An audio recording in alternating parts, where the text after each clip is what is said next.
হাসিনা পলানোর পরে ইন্ডিয়া কিভাবে বাংলাদেশের সাথে শত্রুতা করতেছে তা তো আপনারা জানেন, তাই না? প্রথমে হাসিনারে জায়গা দিল, এটা তো শত্রুতা। তারপরে একে একে সব গুন্ডা পান্ডা সমস্ত আওয়ামী দুর্বৃত্তদের জায়গা দিল, তাই না? এটাও তো একটা শত্রুতা।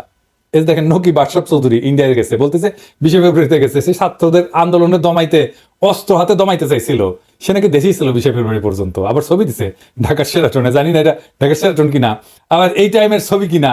আওয়ামী যাওরা তো আগেকার ছবি এখনকার বলে চালাইতে পারে, যাই হোক এটা ছোট মাল, কিন্তু ওরে ওর প্রাপ্যটা বুঝাই দিতে হবে। তো কলকাতাতেই বুঝা দেওয়া যাবে, খাড়া তুই। তারপরে দেখেছেন বিজেপির সাথে কি খাতির, দেখেছেন? দেখেন আবার দেখেন মসজিদে গেছে, এক হাতে আবার সুতা পিন দিচ্ছে, অসাম্প্রদায়িক, বুঝে চাও? তারপরে দেখেন এই যে পানি ছেড়ে ডুবাই দিল আমাদের। এরপরে আনসাররা আন্দোলন শুরু করলো, ইসকনরে দিয়া হিন্দুদের উস্কাইলো, খুনাগুনি পর্যন্ত হইলো। তারপরে শুরু করলো ক্যাম্পেইন, সাংস্কৃতিক প্রোগ্রাম করতে দিতেছে না, নারীদের ফুটবল খেলতে দিতেছে না, আজ আবার দেখলাম মহিলাদের সিগারেট খেতে দিতেছে না। এই ক্যাম্পেইন একের পর এক গ্রুপ দল তাদের দাবি দেওয়া নিয়ে মাঠে নামলো। একটাই উদ্দেশ্য, প্রফেসর ইউনূসের সরকার ব্যর্থ এটা প্রমাণ করা। যেই দেশে পুরা পুলিশ বাহিনী ভয়ে পলায় যায়, যেই দেশে পতিত স্বৈরাচারের পান্ডারা প্রকাশ্যেই বলে আমরা যেই শহরের দিনে ঘুরতে পারি না সেই শহরে রাতে কাউরে ঘুমাইতে দিব না। শোনেন, আমাদের কথা স্পষ্ট, যে রাজধানীতে আমাদের মানুষ শান্তিপূর্ণভাবে দিনে ঘুরতে পারবে না, চলতে পারবে না, সেই রাজধানীর মানুষ রাতে ঘুমাতে পারবে না। আমরা সেইভাবে আমাদের তৈরি করে নিছি। আমাদের ডিসিশন, আমাদের মূল ব্যক্তি, আমাদের নেত্রী যেভাবে এখানে সাজেশন করবে, আমরা পরামর্শ কর্মে আমাদের যেখানে যার সাথে আলোচনা দরকার সেইটা করব। যে পতিত ফ্যাসিস্ট নিজে নির্দেশ দেয়, যেই হাত দিয়া 32 নাম্বার ভাঙিছে সেই হাতের এমন অবস্থা করে দেওয়া হয় যেন সারা জীবন মনে থাকে। শুনেন হাসিনার কথাই। 32 নাম্বার যে হাত দিয়ে হাতুড়ি পিঠে ভেঙেছে আর ওই ট্রাক্টর চালিয়েছে, তাদের ওই হাত দিনের মতো এমন করে দিতে হবে যেন প্রতি মুহূর্তে হাতের দিকে তাকিয়ে এটা যেন মনে করে যে এই হাত দিয়ে 32 নম্বর ভেঙেছে। এটা পারবে নাকি তোমরা? সেটা আমাকে বলো, এটা আমি চাই। সকলের ছবি আছে, খুঁজে খুঁজে বের করো কে কোথায় বেঁচে থাকবে সারা জীবন আর ওই হাত দেখবে। এটাই আমি চাই, আর কিছু চাই না। যেই দল বাংলাদেশের 2জন প্রবাসী ইউটিউবার আমি আর ইলিয়াস তার মৃত্যুদণ্ড ঘোষণা করে, হত্যার ঘোষণা দেয়, শুনুন।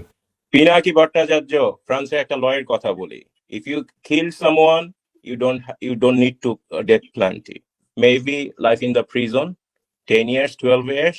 ফ্রান্সে কি বাংলাদেশের মানুষ নাই? পিনাকির মতন একটা কুকুর এই ধরনের কাজ করে যাবে আর বাংলাদেশের মানুষ এখানে বসে আছে? অ্যাসাইলাম মারা একটা কুকুর এখানে বসে আছে, এই কুকুরটার গলা কাইটা যদি এখানে কোনো মানুষের ডেথ পেনাল্টি হবে না, life in the prison. I am challenging, I am sorry. ইসলাম যদি আমাকে অ্যালাউ করতো কাউকে খুন করা, 1 নম্বরে আমি খুন করতাম, দিস গোয়িং টু লাইফ, 1 নম্বরে আমি খুন করতাম ওই একে, কি বলে, ইলিয়াসকে।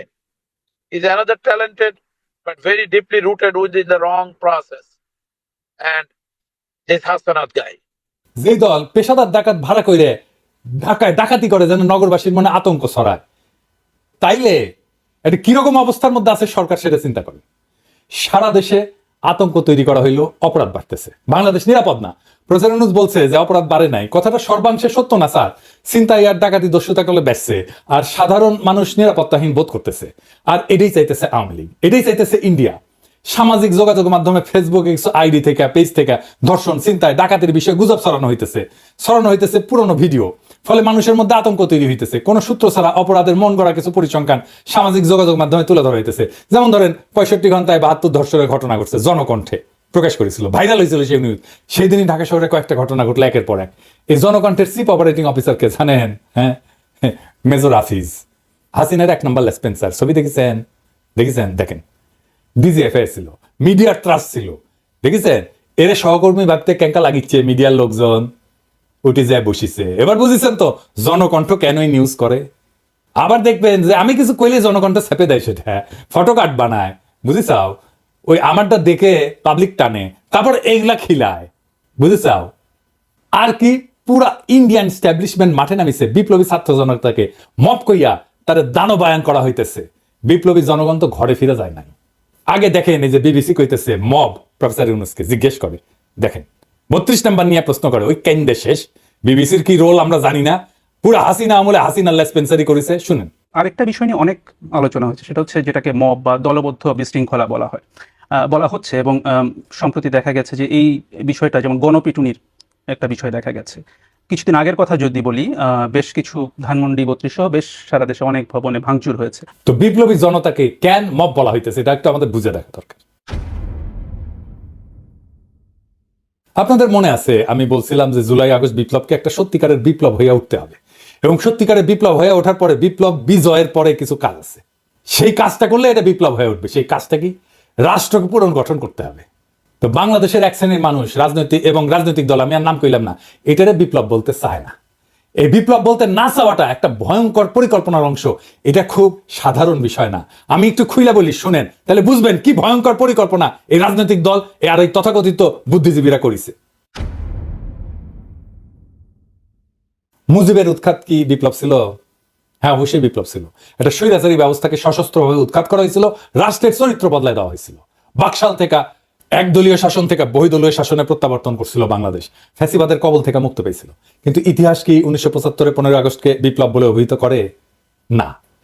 এই জন্যেই আগস্ট বিপ্লবের নেতাদের ফাঁসি দেওয়া গেছে, কারণ এটাকে বিপ্লব বলে স্বীকৃতি দেওয়া হয় নাই। আওয়ামী লীগ ন্যারেটিভ তৈরি করছে না জেল হত্যার, ক্যান্ডা বুক ভাষায় না। হ্যাঁ, আসেন এই প্রসঙ্গে আরেকটা বিষয় দেখি। ফরাসি বিপ্লবের কাল ছিল 1789 থেকে 1799 সাল পর্যন্ত, 10 বছরের একটা সময়কাল। প্রথমে বিপ্লবটা হয় কি, বাস্তিল দুর্গ দখল করে প্যারিসে এবং অস্ত্র সংগ্রহ করে। আমরা জুলাই এই ধরনের কাজ করেছিলাম, এবং 1792 সালে একটা ঘটনা ঘটে, এটাকে বলা হয় সেপ্টেম্বর ম্যাসাকার। বিপ্লবী জনতা প্যারিসের কারাগারগুলোতে ঢুকে বন্দীদের গণহারে হত্যা করে, বিশেষ করে রাজতন্ত্রের প্রতি যারা আনুগত্যশীল তাদেরকে, অভিজাত ব্যক্তিদেরকে, যারা বিপ্লবের বিরুদ্ধে। এখানে জনতায় বিচারক এবং শাস্তিদাতা হয়ে উঠছিল। ধারণা করা হয় 1200 থেকে 1400 বন্দীকে হত্যা করা হয়, যাদের বেশিরভাগই ছিল রাজতন্ত্রের সমর্থক। এই যে ম্যাসাকার যখন হচ্ছিল, তখন একটা সরকার কিন্তু ছিল, তারা এটা থামায় নাই, বিচারও করে নাই। কেন করে নাই? কারণ বিপ্লবী সরকার এটাকে বলতো জনগণের প্রতিরক্ষা প্রতিক্রিয়া। জেল হত্যার সাথে মিল আছে না? ফরাসি বিপ্লবের সেপ্টেম্বর ম্যাসাকারের বিচার হয় না, কারণ সেটা ছিল পার্ট অফ রেভলিউশন, বিপ্লবের একটা অংশ। আর 1975 জেল হত্যার বিচার হয়, 15 আগস্টের বিচার হয়, ফাঁসি হয়, কারণ এটা বিপ্লব বলে স্বীকৃতি পায় নাই। পশ্চিম যদি এসে বলে তোমরা জেলখানার মধ্যে ঢুইকা রাজনৈতিক নেতাদের মারিছো, কি খারাপ কাজ করিছো, তো ওদের কেন আমরা বলতে পারি না তোমরা ফরাসি বিপ্লবের সময় জেলে ঢুকে কি করছিলা? ওইটা ঠিক, আমারটা বেঠিক, কারণ তুমি বড় কর্তা, তোমার পাদে গন্ধ, তাই না? আজ যারা জুলাই আগস্ট বিপ্লবকে বিপ্লব বলে স্বীকার করতে চায় না, এটারে বিপ্লব বলে উপহাস করে, তারা আমাদের সন্তানদের, ছাত্রদের ভবিষ্যতে ফাঁসি দেওয়ার বন্দোবস্ত করতেছে। এটাই ইন্ডিয়ান প্ল্যান। যারা জুলাই আগস্টকে বিপ্লব বলতে চায় না, যারা আমাদের বিপ্লবী ছাত্র জনতাকে মব বলে, তারা ইন্ডিয়ান লেসপেন্সার। এদেরকে আমরা ছাড়বো না। আপনারা আমাদের মৃত্যুর পরোয়ানা লিখবেন, আর আমরা আপনাদের ছাইড়া দেবো ভাবছেন? কখনো না। যারা আমাদের নৈরাজ্যবাদী বলতেছেন দেশকে অশান্ত করে রাখছি, তাদের বলতেছি বিপ্লবকে সমাপ্ত করতে হবে, রাষ্ট্রকে পুনর্গঠন করতে হবে, ফ্যাসিবাদের প্রত্যাবর্তনের সম্ভাবনা বন্ধ করতে হবে, সকল গুম খুন নির্যাতন অত্যাচারের বিচার হতে হবে। ওয়াকার সাহেব, আপনি নিজে বলছিলেন না 5ই আগস্টে সব অবিচারের বিচার হবে, আপনি নিজে দায়িত্ব নিয়েছিলেন না? শুনেন, আমি আপনাদের কথা দিচ্ছি, সমস্ত হত্যা, সমস্ত অন্যায়ের বিচার আমরা করব। প্রতিটা হত্যার বিচার করা হবে, প্রতিটা অন্যায়ের বিচার হবে। আর আজ আপনি প্রফেসর ইউনূসকে আয়নাঘরে ভিজিট করতে দেন না। বিডিআরের বিচারে বলেন ফুল স্টপ, আর বলেন বিচার করতে গিয়ে ইনস্টিটিউটের যেন ক্ষতি না হয়। এক মুখে দুই কথা কেন জাতি জানতে চায়? 1971 16 ডিসেম্বরের পরে অসংখ্য মানুষকে ধরে ধরে হত্যা করা হয়। কাদের সিদ্দিকী প্রকাশ্যে বেয়নেট দিয়ে খুশিয়া স্টেডিয়ামে হত্যা করে কয়েকজনকে। কাদের সিদ্দিকীর শাস্তি হয়েছিল? হয় নাই। মামলা হয়েছিল? হয় নাই। নাসিরউদ্দিন ইউসুফ বাচ্চু খুব কালচার করে, 19 ডিসেম্বর এই লোকরে হত্যার নির্দেশ দিয়েছিল, ধরে আছে না, তাকে হত্যা করা হয়। সে নাকি বুদ্ধিজীবী হত্যায় যুক্ত ছিল। শাস্তি হয়েছে নাসিরউদ্দিন ইউসুফে? হয় নাই। মামলা হয়েছে? হয় নাই। কেন হয় নাই? কারণ 1971 রাষ্ট্র বিপ্লব হিসেবে স্বীকৃতি পাইছে। জনগণ সার্বভৌম ক্ষমতার অধিকারী। সেই জনগণ যখন তার ক্ষমতা রিক্লেম করে, দখল করে, তখন সেই আইন, সেই রাষ্ট্র হয়ে যায়। এটাই বিপ্লব। এইটারে বিপ্লব বলে স্বীকার করতে চায় না যারা, তাদের কারণেই জুলাই আগস্ট বিপ্লবে পুলিশ হত্যার বিচারের কথা আসতেছে আজকে। এর জন্য দায়ী সকল বিপ্লব বিরোধী বুদ্ধিজীবীরা, যারা আমাদের মৃত্যু পরোয়ানা লিখতেছে। আমাদের মব ডাকা বন্ধ করতে হবে, না হলে বিপ্লবী ছাত্র জনতা ঘরে ফিরবে না, ফিরাইতে পারবেন না, আপনি দেশকে শান্তও করতে পারবেন না। জনগণ তার সার্বভৌমত্ব প্রকাশ করার জন্য জনপরিসরে অস্ত্র ধারণ করে বা প্রতীকী কোনো বস্তুর মাধ্যমে নিজেদের শক্তি জাহির করার উদাহরণ আছে ইতিহাসে, নানা জায়গায়, নানা দেশে এটা দেখা গেছে। রোমান রিপাবলিকে পপুলার অ্যাসেম্বলি ছিল, এইখানে জনগণ সমাবেশে জড়ো হইতো, অস্ত্র সহ নিজেদের শক্তি প্রদর্শন করতো এবং নিজেদের মতামত জাহির করত।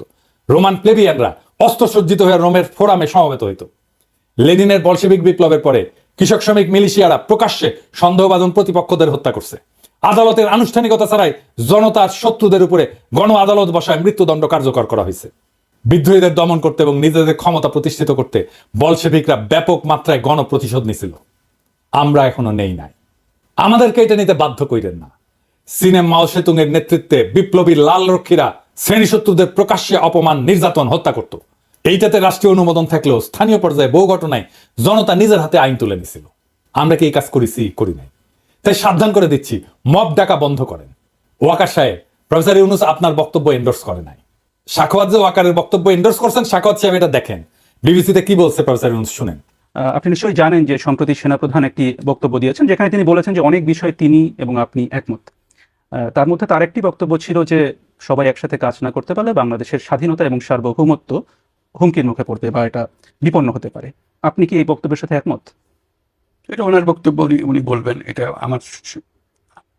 আমার ওনাকে এন্ডোর্স করা না করার তো বিষয় না। তো ওয়াকার সাহেব, হুদাই প্রফেসর ইউনূস আমার সাথে একমত হয়েছে বলে যে পাঙ্গা নিছিলেন, এখন কেমন লাগে? ওইটা শুনান তো এডিটর সাহেব কি বলছিল বক্তিমায় যায় ওয়াকার সাহেব। আমরা দেশে একটা ফ্রি ফেয়ার অ্যান্ড ইনক্লুসিভ একটা ইলেকশনের জন্য দিকে ধাবিত হচ্ছে, এবং তার আগে যে সমস্ত সংস্কার করা প্রয়োজন অবশ্যই সরকার সেদিকে খেয়াল করবেন।